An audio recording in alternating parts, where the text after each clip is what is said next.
there.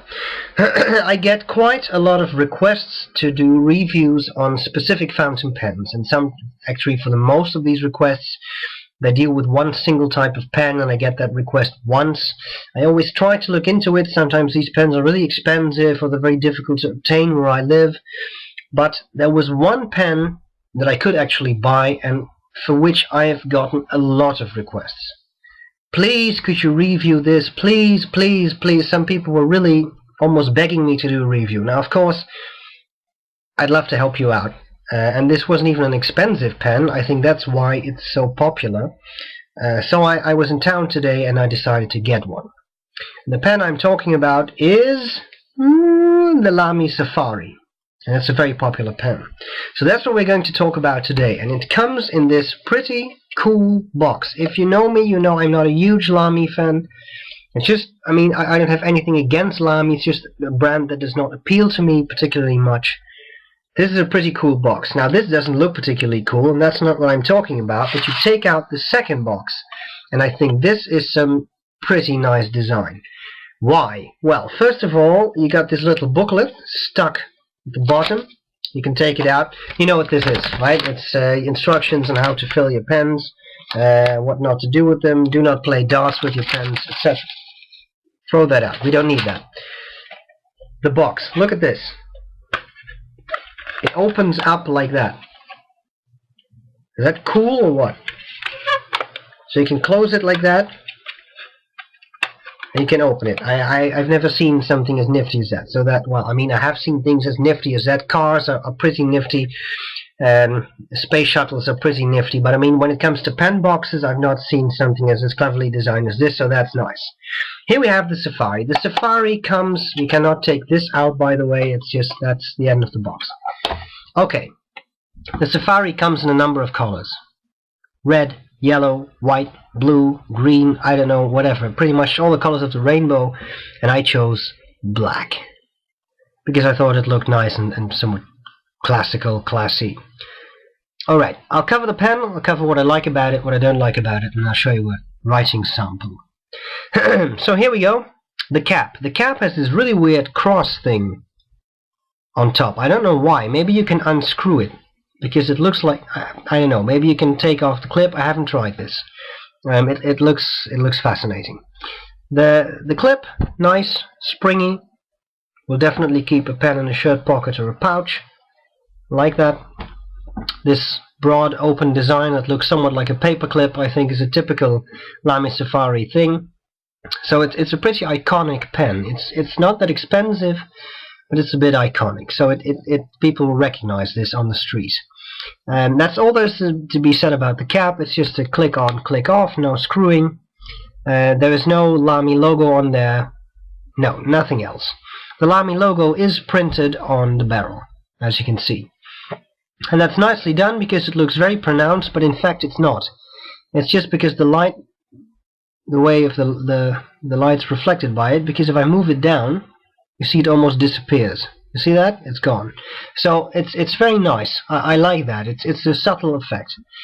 Now we have something that's pretty special in modern pens. This little well, pregnancy test-ish hole, I suppose. This is an ink window. So that's very useful. If you have a cartridge in there or a converter, as I do, show you that in a second, you can actually see the ink level. Now you can't see it very well because the light is coming from this side, but if you would hold it against the light, as I'm doing right now, you can see very well what the ink level is. So that's very useful. You don't have to open your pen to see how much ink you have left. Okay, opening the pen, we have the nib. Of course, I got a broad nib because I just prefer broader nibs to finer ones. You can also get it in medium, you can get it in fine. I'll try to show you a close-up in the writing sample later on, but this is a pretty austere and functional nib. It just says Lamy B and that's it. Not two-tone, nothing fancy, just a stainless steel nib. But a smooth nib. Come back to that in a second. The grip section. I think this is pretty standard. Well, standard, no, I don't mean standard, I mean this is pretty typical Lamy design. A nice triangular grip section, Don't know how well you can see that because of the blackness, but there's a nice bit cut out there. I think this way you can see it, and there too you see these nice facets. There you go, which makes this very pleasant to hold. It's very ergonomic, it's very pleasant to use, to wield, and to write with. That's a very good thing. Okay, then you can unscrew the barrel, of course. And here there is a type of, well, it's not really rubbery, it's like a plasticky ring. When I saw that, I thought, oh, maybe I can, because this is plastic too, maybe I can convert this to an eyedropper. The answer is, of course, you can't, because you have the ink window, and that's just a hole, so you can stick stuff in there. So if you try that, try filling this up with ink, then of course you'll get ink everything in your house except into the feed. Right, the feed, nothing special. The good thing about these Lamy pens is that you can buy loose nibs, and you can just interchange them. So that's very useful. Put a bit of Scotch tape on here, you can on there, and you can just pull it off. So I have a medium nib too. I got that with the pen, and I bought the broad nib separately, so you can change them around a bit. That's useful. The converter, this is a Lamy converter. This is actually, I don't think this is a converter that should go with the pen, but this was the only one they had in the shop. This one has a screw-on thread, and there is no threads in the section. So too bad. You see these nice little grooves there? You see them? Well, that's actually that's what the converter should click in place to. The Lamy converters that should go in this pen have a type of have sometimes things that stick out and they click in there, so you can't accidentally pull it out. So this is the wrong converter, but it fits pretty securely, so I have no problems with that. Okay, finally, the very bottom end of the pen, there isn't much there. It just says Germany. I'll be honest, I love the pen. I didn't expect I would like it that much. It's very, very smooth. I already thought after getting the Lamy Nex that I should revise my idea on Lamy, and people, I was wrong. I'm still not sure whether I'm a huge fan of their designs, but I will really look into Lamy a bit more, because these pens, the nibs, are super smooth, even on a really cheap pen like this. Maybe I shouldn't say cheap, maybe I should say inexpensive. Cheap sounds a bit negative, but wow. You buy a pen for under 20 euros and you get a nib that is as smooth as some 14 karat gold nibs I've used. And I kid you not, so really, this is an excellent starter pen. If you're looking for a beginner pen, consider this one. If you're looking for a cheaper pen to take with you wherever you go, that's not a huge loss should you lose it. Get this pen. There is nothing about it I don't like. I think the size is good. As you can see, I can use it unposted without any problems. If I do post it, I can use it without any problems. It turns pretty big then, but that's okay. The balance is just fine. The grip section is plastic, but your fingers don't slip because of the shape. It's really ergonomic. Your fingers can't slip onto the nib because there's a bit going up there. Great pen. I pleasantly surprised. So, thumbs up for this one. Get one. Now I'll show you a writing sample, and that's it. So I hope this was useful. It took a while, but there we finally have it, the Lamy Safari. Hope it was useful to you, and I'll see you later. Bye bye. Okay, so here we go with the Lamy Safari. So here I have the nib.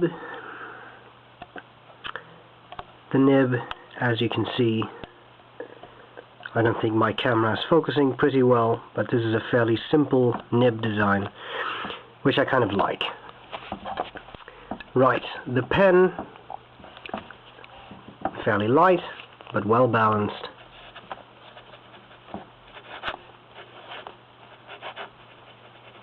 Lamy Safari. The ink is Noodler's,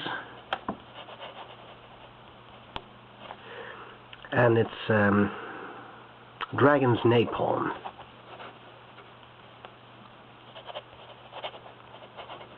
Which is a very nice orange ink, I think. This is very bright, nice, sparkling color. Okay, so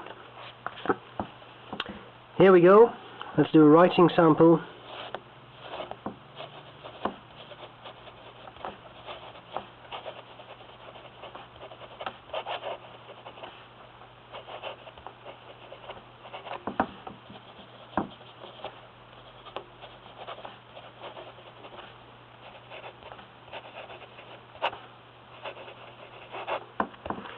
Or something.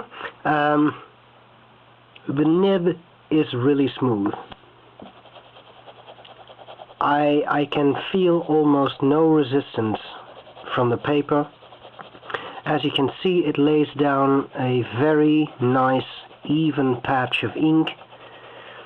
It is a broad nib. You can also get this in medium or fine. I chose broad because I just have a fairly large hand. Nice, very, very smooth. I'm pleasantly surprised at this, because for such a cheap pen, I think this is a really good result. Okay, some fast writing, not being legible. The Quick Fox is brown today. I'm not being legible, just writing very quickly. As you can see, the feed keeps up really well with the ink flow, so that's, I mean, with the writing speed and effort, it supplies a steady ink flow, so that's very good. Very nice. Okay, now the big question is, what about line variation? Can we actually get some... It's already a pretty broad line to start with. Yeah, I think there is some line variation to be had here.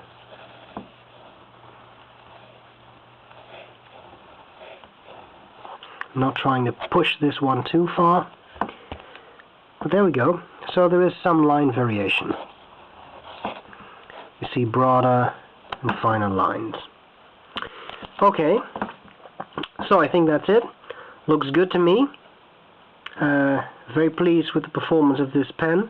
If you're looking for a starter pen, a first pen, or maybe just a cheap pen to take with you to wherever you go, I think this is a good option. So I would say, thanks for watching, and I'll see you soon. Bye bye.